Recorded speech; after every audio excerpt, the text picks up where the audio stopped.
Hello everyone, welcome to the Jacksonville History Show, produced by the Jacksonville Historical Society and the University of North Florida Communications Department. I'm Harry Reagan. Our guest is Ed Booth Jr. Welcome, Ed. Hello, Harry. And we're going to talk about endangered buildings and structures in a moment, but you're the newly elected president of the Historical Society. Let's find out a little bit about you. Well, Harry, it's quite an honor to have been chosen as this year's president of the Jacksonville Historical Society. I'm a third-generation Jacksonville resident and have seen a lot of history already that I'm eager to help catalog, protect, and learn from. You were learning history as you grew up. Didn't even realize that you liked history at first, probably, but your family cared a lot about it. They did, and one of the buildings we will talk about today, I witnessed as a young child when it first opened. We'll talk about that in a minute. So you're an attorney? That's correct. That's my day job. Yeah, and specializing in?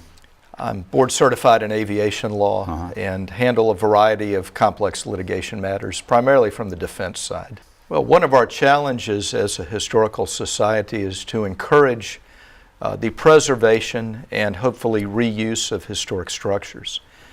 There's been a lot of emphasis in recent years on downtown, revitalizing downtown, and one way to start that process is to revitalize, restore, and repurpose the buildings that are already there and have quite a history behind them.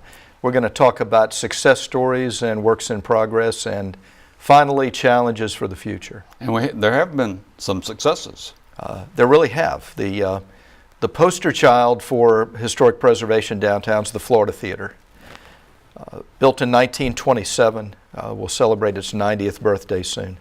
Was in danger of demolition in the late 70s, but was properly restored and has been in constant use ever since and is just an unqualified success and an example of how old buildings can continue to serve. And it was saved and is used on a regular basis today, of course. It is. There are also some recent success stories. The one that is currently on everyone's mind is the former Hayden Burns Library, now known as the Jesse Ball DuPont Center, a home to many of Jacksonville's nonprofit organizations. And this is a textbook case of how you restore a building to the exact way it appeared when it opened, in this case in 1965. I would have been 9 years old at the time, and I remember going into the library the week it opened.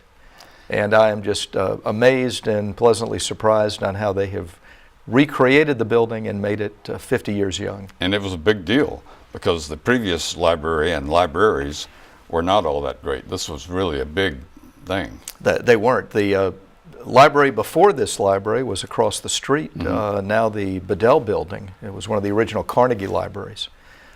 It was kind of dark and not very inviting, particularly to young people.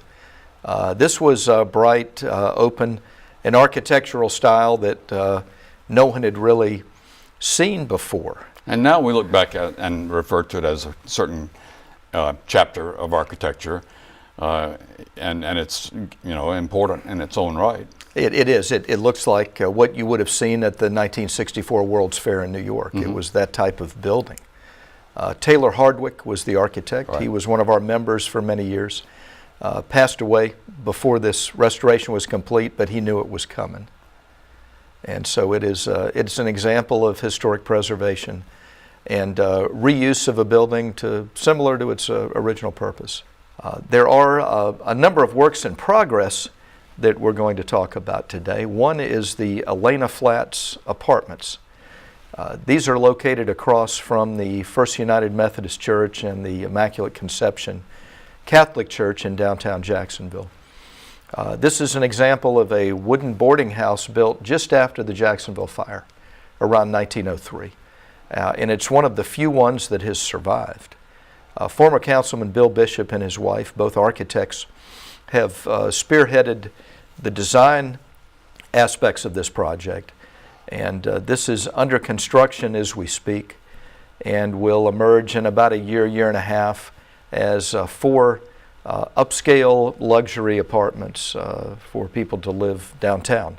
And that would be a building that you might have given up on, called maybe a lost cause. We have had it on our list, as you well know, for over 10 years now, and didn't know what its future was. It was whether it would burn down or torn down. There were a number of possibilities, and this is certainly the one we had hoped for, and we're really excited about it. It's a work in progress, and reason to be hopeful about the revitalization of downtown.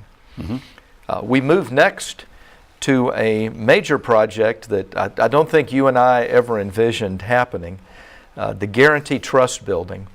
This is a structure that was a bank, built in 1902. The size was doubled in 1928 in a rather skillful splicing on of an additional part. And better known today as the building that houses the Jaguar mural.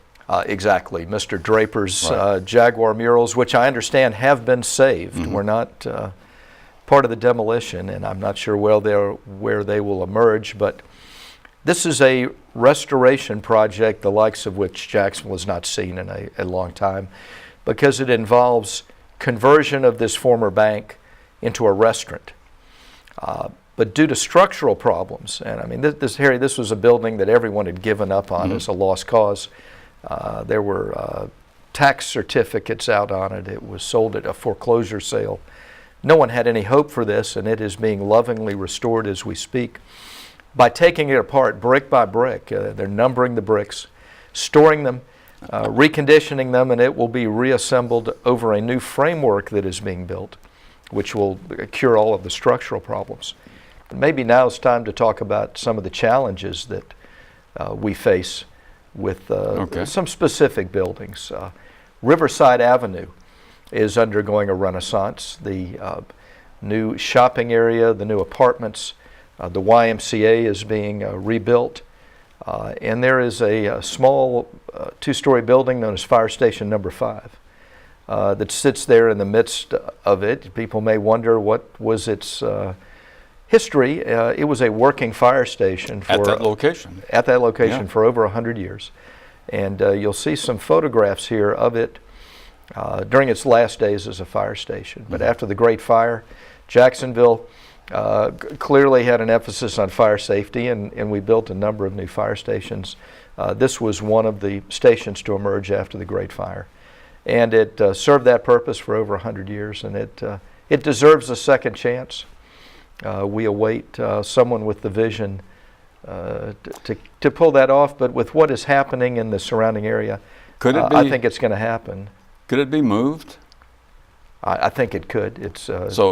Even if it couldn't be saved where it is, it could be saved and located somewhere else, maybe. It certainly could. Everyone's favorite endangered property is the Annie Lytle School, known to 100,000 motorists who pass it every day.